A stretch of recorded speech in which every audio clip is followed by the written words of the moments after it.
반갑습니다. 원기 108년 개묘년 새해를 맞아 법신불 사은의 은혜와 유력이 교도님과 늘 함께 하시기를 염원합니다. 대종경 부초풍 6장에 보면 그대들이 중근의 고비 이 지경만 벗어나고 보면 불지에 다름질하는 것이 마치 비행기 탄격은 되리라는 말씀이 있습니다.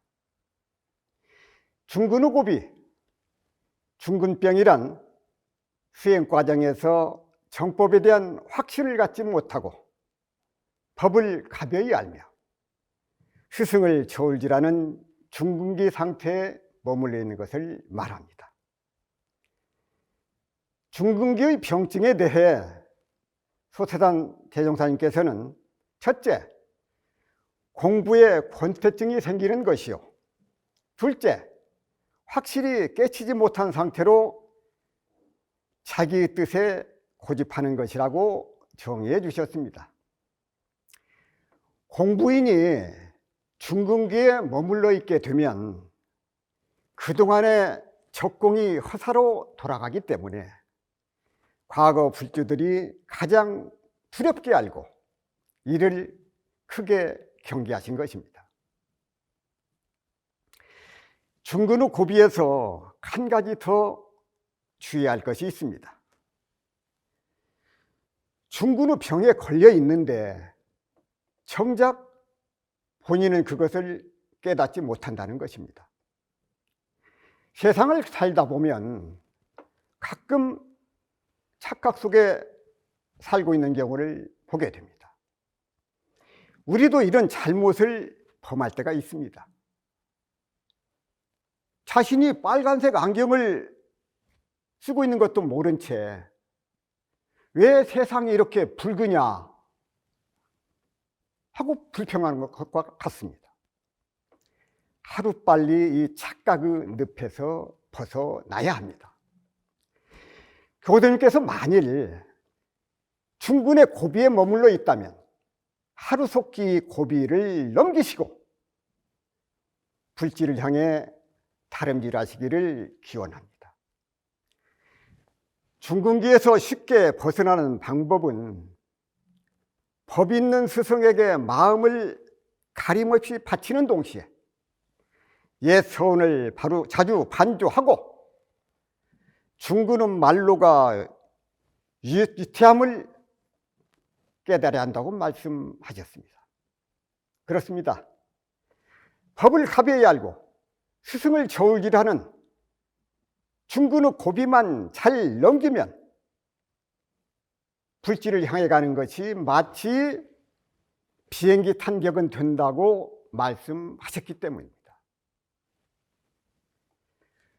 오늘 설교는 비행기 탄격은 되리라는 주제로 말씀드리겠습니다. 비행기가 얼마나 빠르기에 소태단 대종사께서 중근의 고비를 넘어서면 마치 비행기를 탄 것과 같다고 하셨을까요? 우리가 주로 이용하는 여객기의 평균 속도는 800에서 1000km로 1시간에 800에서 1000km를 날아갈 수 있다고 합니다. 시속 200km 이상으로 달릴 수 있는 독일의 국제 자동차 고속도로인 아우토반을 달리는 자동차보다 여객기의 속도가 무려 5배 이상 빠른 셈입니다. 요즘 우주여행 시대를 맞아 에어리온, 슈퍼스닉 등 미국의 3개 회사에서 초음속 여객기 개발이 한창 진행 중이라고 합니다. 초음속 여객기가 운행하게 될 경우 종전의 비행시간을 절반 이하로 단축할 수 있을 것으로 전망됩니다. 이런 가운데 미국의 초음속 여객기가 개발되면 서울과 뉴욕 간을 시범 운행에 나설 것이라는 보도가 나왔습니다. 하루속히 초음속 여객기가 개발되어서 운행하게 됨으로써 교도님께서 편안하게 해외여행은 물론 우주여행을 다녀오실 그런 날이 오게 되기를 염원합니다. 소세산 대종사께서 비행기 탄격은 된다고 하신 말씀을 다시 음미해 보면 중근기 병이 수행을 방해하는 걸림돌이 되므로 이를 슬기롭게 잘 넘기도록 당부하신 것입니다. 또한 당신께서 내놓으신 법이, 그 교법이, 원불교 교법이 모든 법 가운데 가장 바르고 빠른 공부법이라는 말씀을 에둘러서 표현한 것이라고 생각합니다.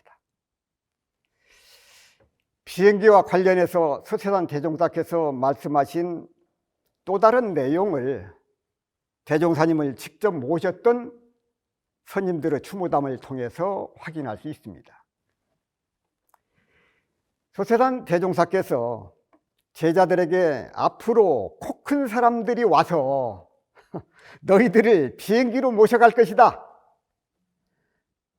나를 본 눈이라도 보자고 할 것이다. 너희들이 호강하는 꼴을 어찌 볼 거나 하고 말씀하셨다는 것입니다. 소세산 대종사께서 중근기의 병을 넘어서 불주로 향하는 공부인들을 마치 비행기 탄 것 같이 빠르다고 말씀을 하셨고, 또한 제자들에게 비행기를 타고 세계 각국에 가서 당신의 교법을 세상에 널리 전해주기를 염원하셨던 것으로 생각됩니다. 중군의 고비를 잘 넘기고 마치 비행기를 탄 것처럼 빠르게 공부하기 위해서는 첫째, 모든 환경을 오직 바르게 이용하는 공부를 해야 합니다.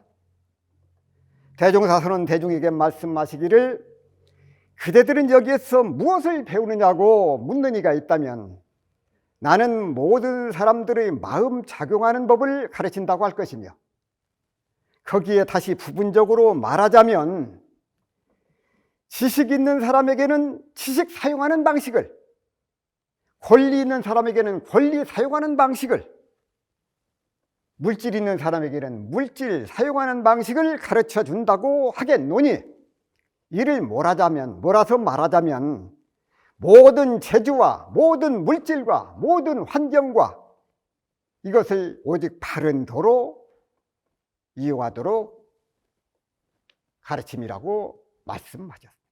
그렇습니다. 원불교에서는 무엇을 배우고 무엇을 가르치는가? 모든 재주와 모든 물질과 모든 환경을 오직 바른 도로 이용하는 마음작용, 곧 용심법을 배우고 가르친다고 말씀하신 것입니다. 모든 재주와 물질과 환경을 기업의 입장에서는 어떻게 활용해야 할까요? 기업인 입장에서 한번 살펴보도록 하겠습니다. 삼성 이건희 회장은 국제화 안 하고는 1급으로 살아남을 수 없다.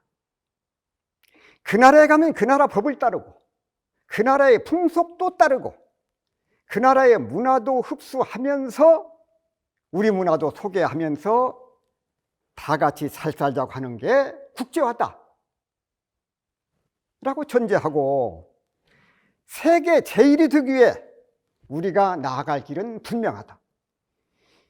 시대의 흐름을 남보다 먼저 읽고 한 발짝 앞서 변해가야 한다.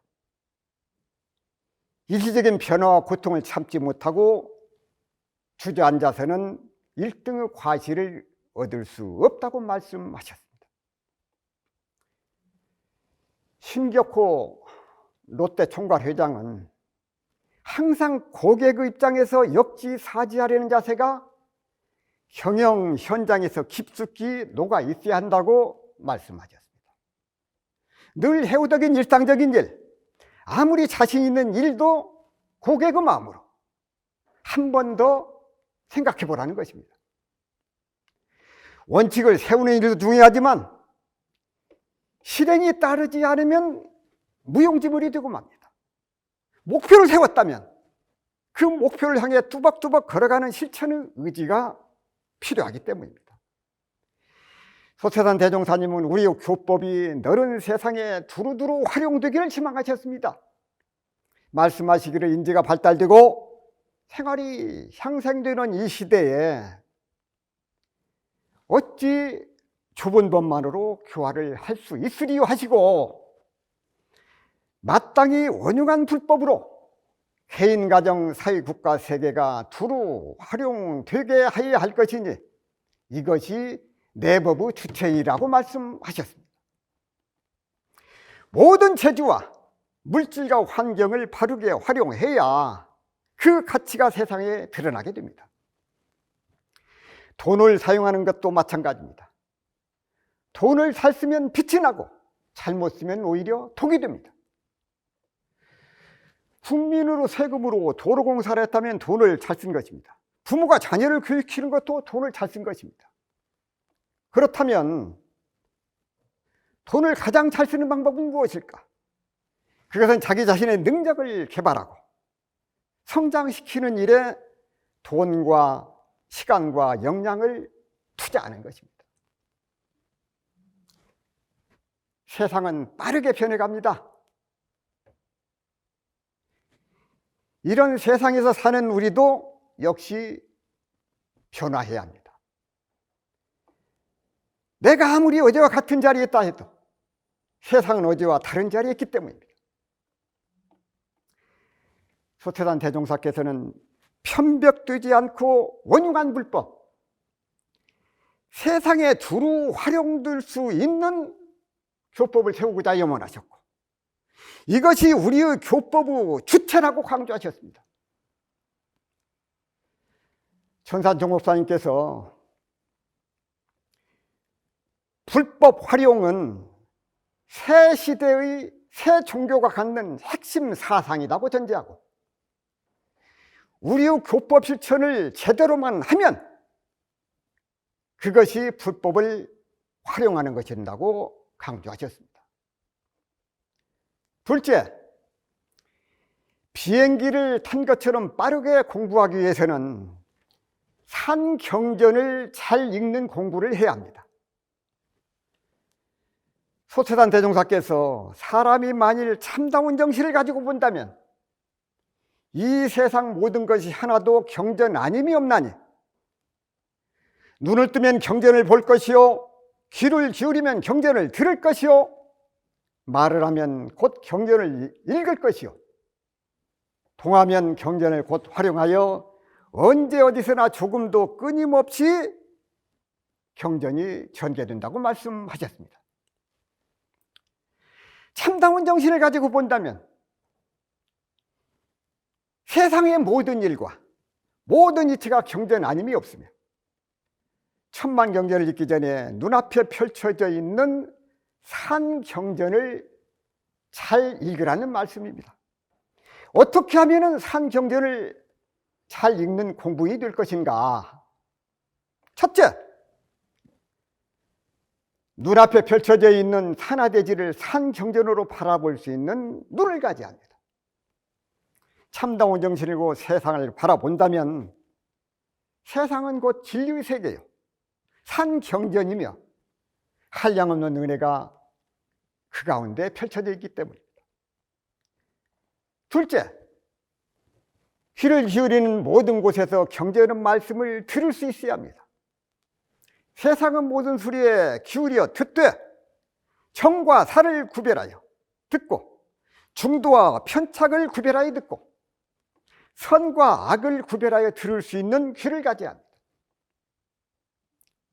셋째, 말을 하는 것이 곧 경전을 읽는 것임을 알아서 말을 할 때 경전을 읽듯 사리에 맞는 말을 할 줄 아는 훈련이 필요합니다. 따라서 말을 하되 법 있게 하고 공정하게 하고 원만하게 지공무사하게 하는 습관을 꾸준하게 길들여 나가야 합니다.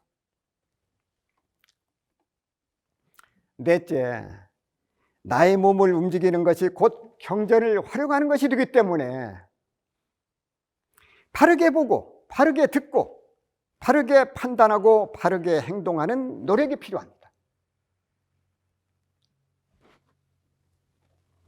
대소유무의 이치에 따라 인간의 시비가 건설되기 때문에 한 마음을 내고 한 행동을 할 때마다 경전을 활용하는 심정으로 천만사물을 처봉하라는 것입니다.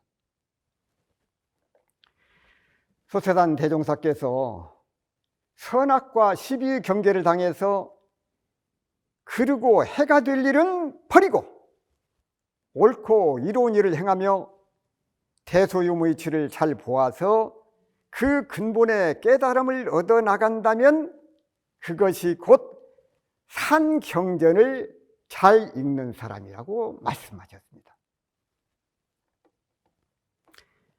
셋째, 비행기를 탄 것처럼 바르고 빠르게 공부하기 위해서는 순서에 맞는 공부를 해야 합니다.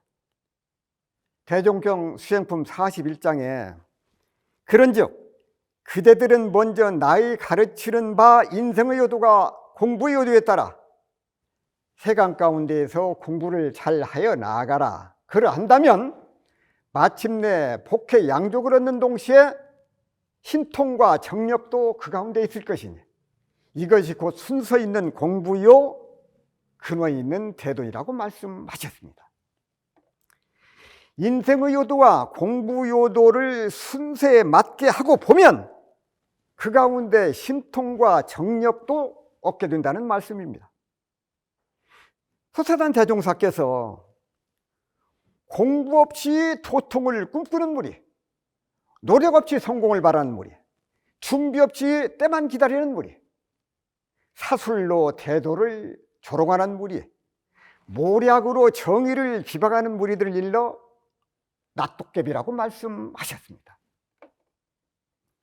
공부 없이 도통할 수 없고 노력 없이 성공할 수 없고 준비 없이 기다린다고 때가 오지 않고 사슬로 대도를 조롱할 수 없고 모략으로 정의를 이길 수 없습니다. 그것이 진리요 만고불변의 법칙이기 때문입니다. 아무리 바빠도 바늘 허리에 메어 못 쓴다는 말이 있습니다.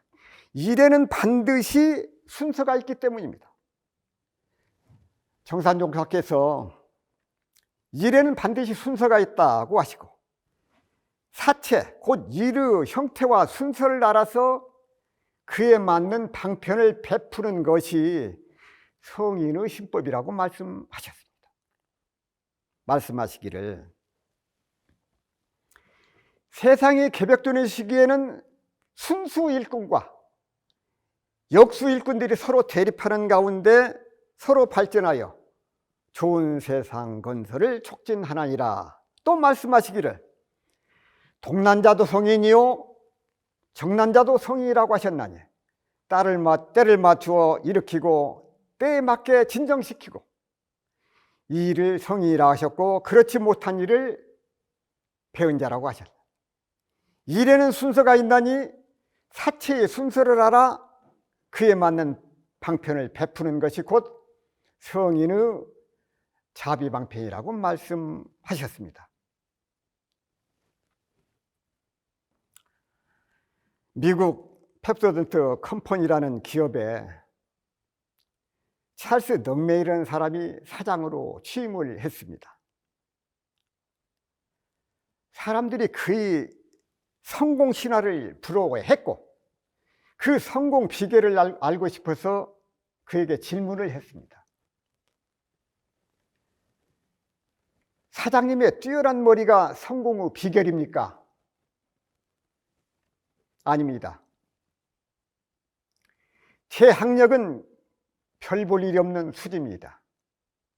그러면 물려받은 재산 같은 것이 원동력이 되었습니까? 아니요. 저는 무일푼이나 다름이 없습니다. 실제로 찰스 럭맨은 물려받은 돈도 없고 학력도 별 볼 일이 없는 평범한 남자였습니다. 사람들은 그런 그가 사장이 된 것을 궁금해하면서 그 비결을 물어보았습니다. 그는 말하기를, 제가 이 자리에 올 수 있었던 것은 11년 전에 했던 하나의 결심 때문이었습니다. 그것은 일을 중요한 순서대로 처리하는 것이었습니다. 사람들은 너무나 당연한 그의 충고에 어리둥절했습니다. 그는 말하기를, 쉽고 당연한 것 같지만 어려운 일이었습니다. 먼저 무엇보다도 더 중요한 일인지 결정하는 것이 쉽지 않았습니다. 무엇이 더 중요한 것인지. 그래서 매일 새벽에 일어나서 오늘 가장 중요한 일이 무엇이며 어떠한 순서대로 일을 처리해야 하는지를 계획하기 시작하였습니다. 그리고 그는 사람들에게 다시 말했습니다. 하지만 계획을 세우는 것보다 더 어려웠던 것은 바로 그 계획을 실천하는 것이었습니다. 지난 11년 동안 이 결심을 위해 노력을 했기 때문에 제가 지금 이 자리에 설 수 있었습니다 하고 말합니다. 그렇습니다. 이 세상에 노력과 정성 없이 되는 일이 하나도 없습니다. 노력과 정성, 그것이 바로 진리고 만사성공의 비결입니다. 무슨 일을 먼저 할 것인가, 무슨 일이 더 중요한 일인가를 먼저 결정해야 합니다. 일에는 반드시 순서가 있기 때문입니다.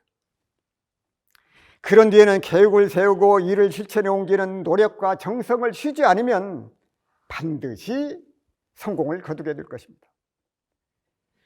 소태산 대종사께서 큰 더에 들지 못하게 하는 장병 넷이 있으니 그 하나는 한 방면에 치우친 작은 선이요, 둘은 박람박식이 되며, 셋은 한 방면에 재주가 출중하며, 넷은 재산과 지위가 솟은 것만이라. 이 네 가지가 구비하고도 장애가 없는 사람은 상근기라고 말씀하셨습니다. 공부인으로 하여금 큰 도에 들지 못하게 가로막을 뿐만 아니라 중근기의 병이 되는 이 네 가지가 장벽을 뛰어넘는데 끊임없는 노력과 정성을 들여야 하겠습니다.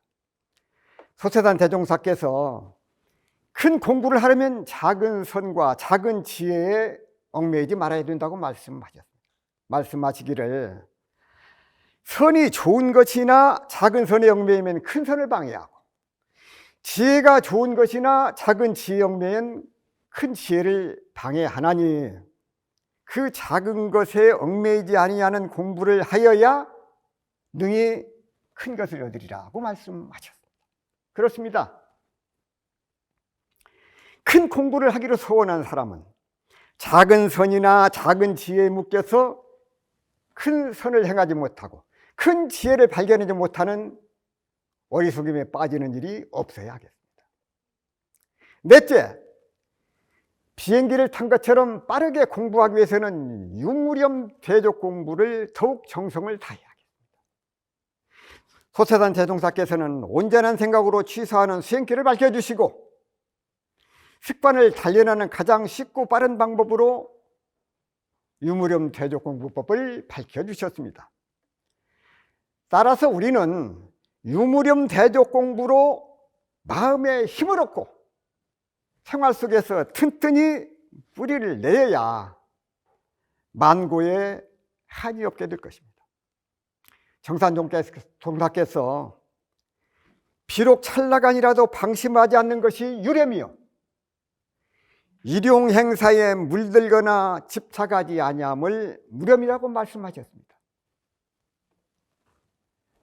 태산종사께서 말씀하시기를 유무렴 대조를 오래오래 하다 보면 마음의 큰 중심이 잡혀 공부에 표준이 서고 감각감상이 수없이 일어나 일기 기재를 할 것이 많아지게 되고 심심작용 간의 시비에 밝고 바른 마음이 길들여져서 삼라만상의 나에게 법문을 설하는 부처님처럼 보이게 되어 마음에 힘이 생기고 중심이 잡혀 경계와 내가 둘이 아닌 평안함과 고요함이 그대로 일가된다고 말씀하셨습니다. 교도님들께서는 소태산 대종사께서 밝혀주신 유류무렴 대족공부로 각자의 습관을 변화시키고 3세의 묵은 업장을 녹여내어 나날이 진급하는 새로운 삶을 개척하시기를 염원합니다. 마무리하겠습니다. 소태산 대종사께서 스승이 법을 새로 내는 일이나 제자들이 그 법을 받아서 후래 대중에게 전하는 일이나 후래 대중이 그 법을 받아서 반가이 받들어서 실행하는 일이 삼위일체이는 일이라 그 공덕 또한 다름이 없다고 말씀하셨습니다. 교도님께서는 중근 후 고비를 잘 넘기시고 모든 재주와 물질과 환경 등을 바르게 이용하는 공부, 산경전을 잘 읽는 공부, 모든 일에 순서 있게 하는 공부, 유무렴 대족 공부를 통해서 소태산 대종사의 알뜰한 제자가 되시고